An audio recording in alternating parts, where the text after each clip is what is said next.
Bonsoir à tous, bienvenue dans votre émission, votre projet pour la Réunion.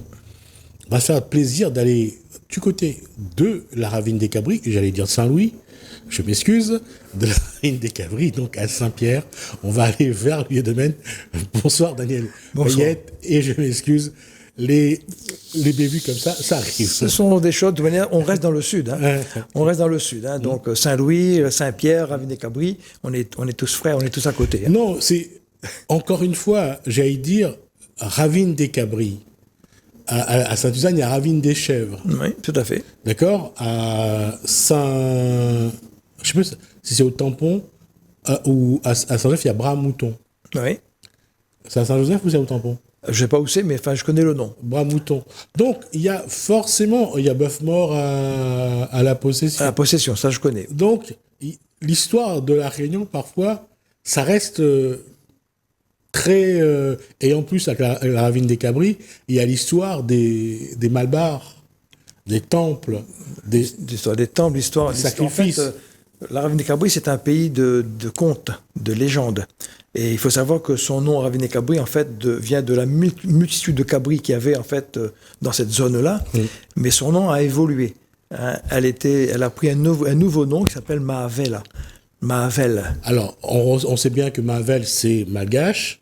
C'est un nom malgache. Et Mahavel veut dire le pays des bonnes terres, voilà. Le pays prospère. Mais pour un créole bon teint, à cette période-là en tout cas, Mahavel avait une autre signification. Et autre chose aussi qu'il faut savoir, l'histoire de la Réunion, les bonnes terres généralement étaient réservées aux Blancs. Tout à fait. La ravine des Cabris, c'était le terrain donc des Pierre-Ribon de Frohan, des Kervegen, plus tard un peu des Rayac, etc. C'était des gros propriétaires blancs, exception Rayac, qui était en fait quelqu'un de couleur. Il avait hérité de ça, il avait acheté en fait cette propriété, et il va faire de 1824 à 1867. Il donc, restera. Et la ravine des Cabris, on va dire de 1900, au début de 1900 à aujourd'hui, c'est vrai, comme l'a dit Daniel Payette, c'est un endroit rempli. Plein d'histoires, plein de légendes. Oui. Les créoles doivent se souvenir sûrement, enfin en tout cas les anciens, les jeunes aussi s'y intéressent un peu. L'histoire de Grand-Mère Cal. Oui. Elle est née dans cette région-là. Elle est dans cette région et nous avons sur la ravine des Cabris, sur les versants de la ravine Saint-Étienne, vous avez le trou aux esclaves, un endroit peu connu qui n'est pas toujours apprécié. Alors, le trou aux esclaves, quelle est l'histoire? Alors, en fait, le trou aux esclaves, c'est un trou qui est assez profond. La légende disait, en fait, que quand un esclave mourait, on y jetait son corps. D'accord. Et cette légende, en fait, elle va prendre corps beaucoup plus tard avec l'arrivée, donc, de Pierre Ribon. Pierre Ribon, il sera avant 1800, et il est un gros propriétaire terrien. C'est quelqu'un qui est esclavagiste. Et il va pratiquer un esclavage violent. Et dans la légende, dans l'histoire, Pierre Ribon, cette légende, en fait, va prendre forme, sous la forme d'un livre qui va être écrit par Marguerite Hélène Mahé, qui s'appelle donc L'île enchantée, Mahavel, l'île enchantée. Et cette légende, donc, est ainsi. Pierre Ribon a une fille qui s'appelle Eudora. Et il mettra au service de sa fille, Eudora, une servante esclave qui s'appelle Kala. Et Kala a un petit garçon qui s'appelle Zalindor, du même âge que Eudora. Alors, comme là, ça revient à cette histoire qu'on a inventée. On a inventé qu'il avait un fiancé qui s'appelait Zalindor. Tout à fait. Alors, il y a plusieurs variantes. En fait, rien n'a été réellement écrit. D'accord. À part par Marguerite Hélène Mahé. Tout a été transmis de mémoire en mémoire. Nous avons collecté depuis, je crois que c'était en 1995, 96 à peu près, nous avons enregistré des vieilles personnes. Elles sont toutes malheureusement disparues. Elles vivraient encore, elles auraient 130 ans à peu près. On a enregistré ce qu'ils nous racontaient. Alors, c'est une version. Après, vous avez d'autres versions. Vous allez Alors, Kala a un enfant. Eudora. Non. Pierre Ribon a un enfant, Eudora. Non, Kala. Kala Zalindor. Et est-ce que l'histoire dit quel est leur parcours? Alors, Zalindor, même âge que Eudora, les deux marmailles vont jouer ensemble. Ah, d'accord. Et ce qui est formellement interdit par le Code noir. Pierre Ribon n'est pas content. il va donc, à un moment donné, exploser de colère, et ses 2 enfants vont s'enfuir dans la forêt. Et il ira chercher sa fille, va ramener chez lui. Et il va ensuite chercher Zalindor. Quand il va le trouver, il va le tuer. Il va l'abattre et il va jeter le corps dans un trou, le trou aux esclaves. D'accord. Et Kala, qui se doute bien que son fils, son enfant a été tué, elle ira chercher le corps de son enfant. Elle va mourir. Et elle va ressortir de ce trou-là sous la forme d'un oiseau noir, tout noir, qui va sillonner le ciel en poussant des cris lugubres. C'est l'oiseau grand méacal. Cet oiseau sillonne le ciel en poussant des cris d'enfant. Il s'agit du cri du pétrel noir de Barreau. Mais ça, on ne le savait pas à l'époque. Donc, cet oiseau, ce cri, va nous impressionner. Nos parents, enfin, à cette époque-là, en tout cas, va nous interdire de sortir dehors quand on entendait ce cri. On rentre dans la case, il ferme la porte. Attention, il vient attraper à nous. Et cette légende va se poursuivre encore. Cet oiseau qui est dans le ciel, à midi et un peu avant minuit, l'oiseau va se poser sur la branche d'un arbre, tout en haut d'un arbre. Et à l'heure pile, midi, minuit, cet oiseau se transforme et redevient Kala. Et tout enfant qui passe dessous, quand elle est transformée, elle va lui voler son âme. C'est la légende de Grand Méacal. Un marmite et passe pas sur un pied de bois à partir de 11h30, midi. Pas seulement un marmaille. De grand monde aussi n'avait peur. Ça peut être un adulte ou un enfant. Alors, cette légende, en fait, elle vient de Madagascar. D'accord. On est lié à cette histoire de Madagascar. Elle vient de la région basse de Fort-Dauphin. D'accord. C'est une légende qu'on appelle la légende de Cal. Alors, nous, on a pu enregistrer des vieilles personnes malgaches, à Madagascar même. On les a enregistrées et elles racontent cette histoire. En fait, un village a été attaqué par des Blancs. C'est des Français, des Blancs. Ils vont capturer les jeunes, les hommes et les jeunes hommes ou jeunes filles, et ils vont tuer tout le reste. Ils vont attaquer ce village-là, et une vieille dame, il y a un petit enfant qui venait de naître, et cet enfant s'appelle Cal. Elle va prendre cet enfant, elle va aller le cacher dans les broussailles, très loin. Et puis elle va revenir au village où elle sera tuée. Les Français vont faire donc tout leur ouvrage, et au moment de partir, ils vont incendier le village, au moment de partir, ils vont entendre un cri d'enfant.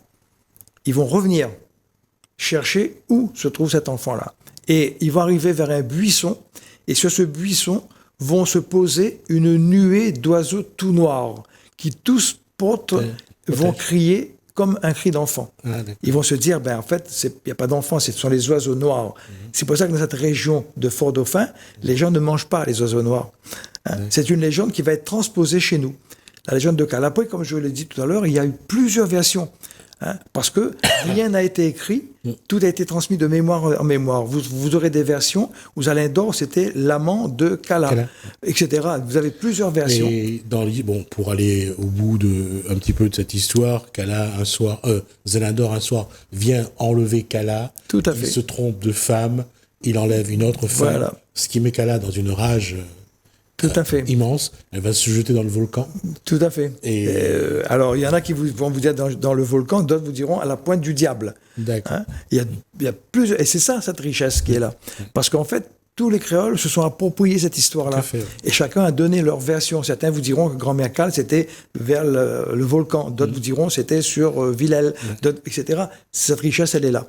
En fait, cette histoire appartient à nous, créoles.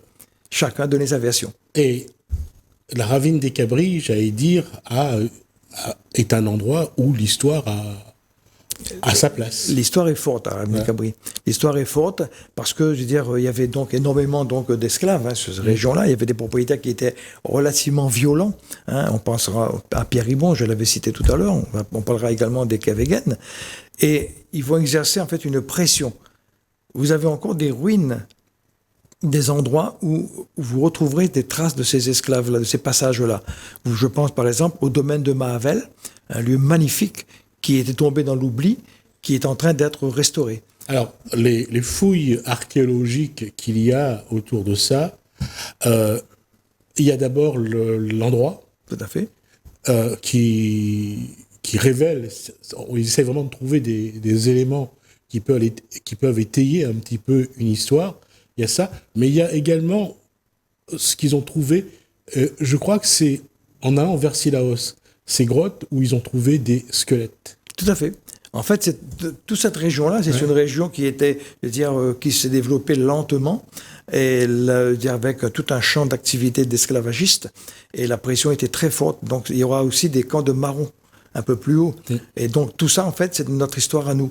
Et là, le Vieux-Domaine, avec l'aide donc nous sommes en train de créer un circuit sur la ravine des Cabris, un circuit qui s'appelle Eudora. Eudora, donc on reviendra sur ce nom de Eudora avec Pierre Ribon. Ce circuit regroupe à l'heure actuelle 3 lieux. Bon, il y a le Vieux-Domaine, il y a le verger de Mahavel, qui appartenait au Vieux-Domaine à l'époque, et il y a aussi le domaine de Mahavel. Un lieu fantastique qu'on vient de découvrir, avec un lieu fantastique et une vue sur le trou aux esclaves. C'est près du pont de l'Entre-deux, qu'on appelle aussi le pont des suicidés. Le trou aux esclaves est juste à côté, à proximité. Donc ce lieu-là est en train d'être développé. Nous sommes en association avec le propriétaire qui s'appelle Monsieur Thierry Rivière, et nous sommes en train de mettre en place ce circuit Eudora, qui permettra en fait aux visiteurs de voir toute cette richesse culturelle, historique de Mahavel, de la ravine des Cabris. Est-ce que là, on est sur la ravine des Cabris, on est sur des pages d'histoire. Qu'est-ce qui explique que le Réunionnais ou la Réunionnaise n'est pas plus curieux de son histoire? Bon, c'est l'histoire que nous avons, nous, tous les gens qui ont à peu près mon âge, se souviennent en fait que nos codes d'histoire, c'était nos ancêtres les Gaulois. Oui, mais il y avait ce qu'on appelle cette dichotomie entre les histoires grand diable. Ça, c'était le soir des veillées. Voilà, il y a ça, et il y a les livres qu'on avait à partir de CP dans les écoles, où on nous disait qu'on était français, qu'on était gaulois, que nos ancêtres étaient celtes, alors qu'on ne nous disait pas qu'on était africains. Notre culture, asiatique notre culture est africaine. Oui. Est africaine. Et pendant très longtemps, en fait, c'était comme ça. On nous a inculqué ces connaissances-là. On est gaulois, etc. Et puis, il s'est passé une rupture. Pendant très longtemps, quand moi j'étais gamin, nos grands-pères nous racontaient, grand-père, grand-mère nous racontaient des histoires grand-méacales, des histoires grand diable, tout ce qu'on peut imaginer. Cette transmission se faisait le soir en général. Oui. Et puis ça s'est cassé. Les personnes qui ont vécu avec comme moi par exemple, on n'a pas su transmettre. C'est pas seulement ça. Je crois que l'élément qui a été important, c'est qu'à un moment donné, on trouvait ça assez décalé par rapport à la société réunionnaise. Si on parlait de ça à l'école, on se faisait mougater. On n'allait pas dans la cour de l'école. Mais je rappelle quand même que dans les cours d'école, on jouait à un jeu qui s'appelle Grand Méacal que le Hilé. Oui. Mais on ne joue pas. Moi, on reçoit beaucoup d'enfants chez nous. Très peu. Même les maîtres, très peu. Ils se rappellent de ce jeu-là. Mais très peu l'appliquent. Et aussi, ce que je voulais dire, c'est que dans la cour de l'école, entre l'amarelle, le jeu de l'astique, le jeu canette, le jeu de bûchette. Tout à fait. Là, on essayait vraiment de s'éloigner de ces moments qui nous rappelaient notre misère. En fait, c'est toute notre histoire elle est triste en fait. Elle est noire. C'est cette histoire-là qu'on a voulu peut-être éliminer, effacer. Après, il faut savoir aussi que ma génération, en tout cas, tout allait très vite. Tout allait trop vite. Vous savez, moi j'ai connu, où on éclairait, en fait, chez mes grands-parents, c'était la lampe pétrole, voire la bougie. Et puis on a vu arriver l'électricité. Puis on a vu arriver la télévision. Je rappelle une petite anecdote. Quand j'étais encore gamin, on habitait à Saint-Pierre, et puis on avait vu arriver, ça s'appelait Fanfan, Tantan. Il venait battre le tambour pour annoncer des nouvelles. C'était celui qui passait un petit peu partout. Il passait comme ça. Il avait annoncé ce jour-là il avait dit un lélirotère, un glécotère, il ne savait pas prononcer, il n'avait jamais entendu parler de ce mot-là, allait se poser sur une surface abandonnée, qui est maintenant le stade de Saint-Pierre. Et il avait annoncé, donc venez voir, etc., etc. On s'était bien habillés ce jour-là. J'étais gamin, je dois avoir 7 ans. Peut-être moins, on s'est bien habillés. Et avec les parents, ils nous ont emmenés. Il y avait une foule. Là, il y avait le maire. Hein. Il y avait le maire qui était là. Il y avait, c'était Raymond Waro. Il y avait d'autres personnalités. Ils venaient accueillir en fait un ministre. D'accord. Ou un secrétaire d'État, je m'en souviens plus. Tout le monde était là, bien habillé. Et puis on a vu arriver au loin un petit point qui se rapprochait. De plus en plus, tout le monde levait la tête. Et quand ce point s'est rapproché assez près de nous, avec un bruit assourdissant, il n'y avait plus personne Tout le monde avait peur. sur la place. Moi, mes parents nous ont pris, ils ont emmené dans la case, ferme la porte. Même certains élus se sont éloignés. On en avait peur. Ouais. Maintenant, dites à un enfant qu'une fusée s'est posée dans le jardin, là-bas, ils ne sont pas plus étonnés que ça. Non, pas plus que ça. Mais ça, c'était aussi, j'allais dire, prenons juste l'arrivée de la télé dans la case. Lorsqu'on a vu pour la première fois, lorsqu'on avait un film où le monsieur était méchant, qu'est-ce qu'on faisait? On reculait jusqu'à ce qu'on puisse sortir tout à fait.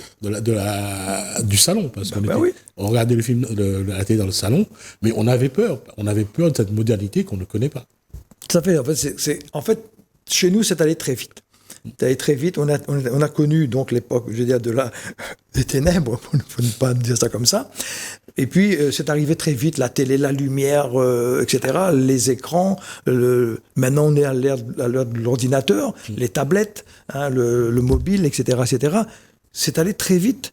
Hein, c'est allé trop vite pour nous. Hein, les jeunes, moi, j'ai des petits-enfants qui manient très bien hein, les tablettes, etc. Moi, je leur demande... Mieux que nous. Voilà. Bien mieux que nous. Et je leur demande, écoute, papy ne comprend pas, fais ça pour moi, mais il ne pas faire. Hein, et c'est comme ça, on est allé très très vite. Et on est passé à une vitesse rapide, on trouve que le temps passe très vite. Hein, ça va de plus en plus vite. Mais nous avons connu, en fait, les gens de mon âge, on a connu, en fait, cette période-là. C'est une période qui était heureuse, on racontait des histoires, on allait se balader, on allait faire plein de choses. On n'a plus le temps. On jouait encore avec le grain tech-tech. Oui, oui. Hein, on mangeait encore le grain tech. Voilà, on avait le dernier mois, je suis allé dans une école raconter comment se passaient les Noëls longtemps. C'était des ados, hein. Ils étaient étonnés qu'en fait le Noël n'était pas comme maintenant. Hein. C'était pas comme maintenant. Le quartier vivait Noël, quelle que soit sa qualité. Oui, il fallait trouver la branche de Filao. Voilà. Quelle que soit sa qualité, riche ou pauvre. Hein, on prenait la branche de Filao et Deux ballons. Maman mettait des petits rubans comme ça dessus partout, etc. Et puis après, on allait à la messe. Hein, on allait à la messe. Et puis le soir, quand on arrivait comme ça, on avait les cadeaux. Et puis, chose fantastique, il y avait des gens qui avaient été plus aisés à côté. Et en fait, on se revoyait sur le bord de chemin, là, il n'y avait pas de voiture comme maintenant, hein, et on jouait ensemble. Hein, ils nous prêtaient leur petite bagnole, nous on avait je sais pas quoi, on avait une petite affaire vraiment ridicule, hein, etc. Mais on jouait ensemble. Oui. J'allais dire qu'un des cadeaux que les enfants recevaient à l'époque, surtout dans les familles modestes, c'était pastilles. Oui, pastilles. À caramel. Tout à fait. Ouais. Hein. Et puis, moi, quand j'étais gamin, j'allais à l'école des frères, en fait. Hein, et je me souviens qu'en face de cette école-là, il y avait une dame qui s'appelait Madame Baba. Elle vivait dans une petite, une masure, petite masure hein, qui était toute noire, on la voyait à peine, elle-même elle était de couleur. Hein, et elle faisait des caramels. Elle faisait des caramels. Bon, de toutes les formes. On coupait la route avec l'association des frères, on allait acheter notre caramel à côté. Et elle faisait quelque chose pour les gens qui n'avaient pas trop les moyens, elle faisait un espèce de produit en caramel qui n'avait pas de forme, qu'on appelle la colle Iral. La colle Iral. Tiens dessus, il part, il revient, il part, il revient. Et tout ça, c'est une époque que nous, on a connue. Et que malheureusement, nos enfants et nos petits-enfants ne connaîtront jamais. C'est pas... J'allais dire, moi, c'est pas qu'ils ne connaissent pas ce que nous avons connu qui me gêne. C'est qu'ils n'ont pas ce socle que nous avons eu, nous. On a un socle. Ça nous a été apporté par nos parents, par nos grands-parents. Et comme je le disais, nous, on n'a pas su transmettre ce socle-là. Tout à fait. On n'a pas su transmettre parce que la vie est ainsi. On est allé assez rapidement. Hein, il fallait se battre pour pouvoir trouver un travail. Il fallait battre pour faire grandir Marmaille. Il fallait battre, etc., etc. Ça s'est perdu. Ça s'est perdu. Et malheureusement, ce temps qui est perdu... Alors, ce que je propose à Daniel Payette aujourd'hui, sur ce plateau, c'est on va essayer de voir, à partir des éléments que vous avez recueillis, vous avez enregistrés, que le Vieux Domaine a enregistrés, voir si on peut retrouver des histoires que Daniel Payette ou d'autres pourront venir raconter sur le plateau. Je pense que ça... J'allais dire, on allait restituer, soyons pas prétentieux, mais si on peut combler ne serait-ce qu'un petit bout du vide... Un petit bout de quelque chose. Ça peut être intéressant. Alors, nous, on a fait beaucoup d'enregistrements. On en a plus de 18, à peu près, de personnes. Bon, la plupart, je crois qu'il en reste une dame, elle vient de fêter ses 100 ans, là, il y a moins de 2 semaines. Elle s'appelle Mayenne. Elle a travaillé chez nous, à l'époque, au Vieux Domaine. Et elle s'est mariée avec un monsieur de Fondomière, et elle a eu 14 enfants. Bon, on l'a enregistré en 3 fois, parce qu'elle avait des choses à dire, et elle aimait ça, en fait. Raconter. Ah oui, et ça, c'est une chose. Je veux dire, quand on va dans les EHPAD, on va interroger nos aînés, ils ont tellement de choses à dire. Ils ont envie de parler. Ah oui. Ils ont envie de parler, ils ont envie de communiquer. Ils sont dans un monde qui se ferme de plus en plus vis-à-vis d'eux. Avant, j'allais dire, nous avons eu la chance de communiquer avec nos aînés. Tout à fait. D'entendre leurs histoires, de parler, d'avoir ces relations-là. Ça nous a beaucoup aidé dans notre construction. Aujourd'hui, la rupture est totale, Elle est totale entre la jeune génération et les aînés. Elle est totale. Elle est totale. Il n'y a pas eu de transmission, il n'y a rien eu. En fait, il y a eu une fracture. Et ça, effectivement, il s'agit de... On est là pour ça, en fait. Vous, comme nous, et comme d'autres associations, on est là pour ça, comme ça, pour redonner notre place à ces jeunes-là, redonner les valeurs qui vont les servir demain. C'est étonnant, hein? Je crois que là, dans l'évolution, il y a un moment, il y a une rupture. C'est comme quand débarquent les grandes surfaces à La Réunion. Il y a la rupture avec les petites boutiques de quartier, qui étaient un lien social. Tout à fait. D'accord ? Cette rupture-là, elle est nécessaire par moment. On ne peut pas l'arrêter de toute façon, mais on peut essayer d'équilibrer les choses. Et je pense qu'aujourd'hui, nous avons la possibilité de dire qu'est-ce qu'on peut ramener, comment est-ce qu'on peut remplir, même d'un petit bout, le vide qui a été laissé et la transmission, comme dit Daniel Payette, qui n'a pas été fait. La clé, en fait, c'est l'échange entre le marmaille, son papa, sa maman, son grand-père. Je me souviens d'une anecdote. On avait reçu une classe de collège, des marmailles de 6e, je crois à peu près, et on leur a fait découvrir comment tu fait rougaille tomate. Bon, le pilon, etc., tes achats, tes piles, etc. Simple, hein. C'est une personne qu'on avait déguisée, habillée comme une grand-mère qui faisait tout ça. Et puis, on avait incité ces jeunes-là, donc, de parler, en fait. Demander à ces gens, votre papa, votre grand-mère, votre grand-père, comment il était longtemps. J'ai eu l'occasion, quand je suis allé faire des courses, chez un fruitier, de retrouver une maman qui m'a interpellé et dit, moi, monsieur, elle dit, écoutez, moi, t'es content. Je dis, pourquoi? Elle dit, moi, mon maman, il est venu chez eux l'autre fois. Première fois, il est parti voir son pépé. Elle dit, laisse-moi faire rougaille tomate. Est-ce que dans le coin pilon, à mon avis, cela, il a fait rougaille tomate, le pépé, il était aux larmes. Eh bien, ça, c'est ça qu'il faut faire. Bravo à vous. Bravo. C'est ça qu'il faut faire. Moi, ça m'a touché parce que c'était une émotion, en fait. Ah oui, c'est magnifique. C'était une émotion. On peut dire que cet enfant qui a vu, qui a écouté, en fait, au-delà du pilon, mais c'est communiquer avec la personne plus âgée. Tout à fait. Parler avec lui, demander. Et ça se fait plus. Et c'est ce que nous allons faire le plus possible avec Daniel Payette, avec le Vieux Domaine. En tout cas, nous, on vous remercie. Merci à vous. Vraiment, merci à vous. Merci à vous de nous avoir suivis. On vous donne rendez-vous pour une autre histoire, pour d'autres, d'autres moments de la Réunion. Merci François, merci Hélène. Je vous dis à bientôt.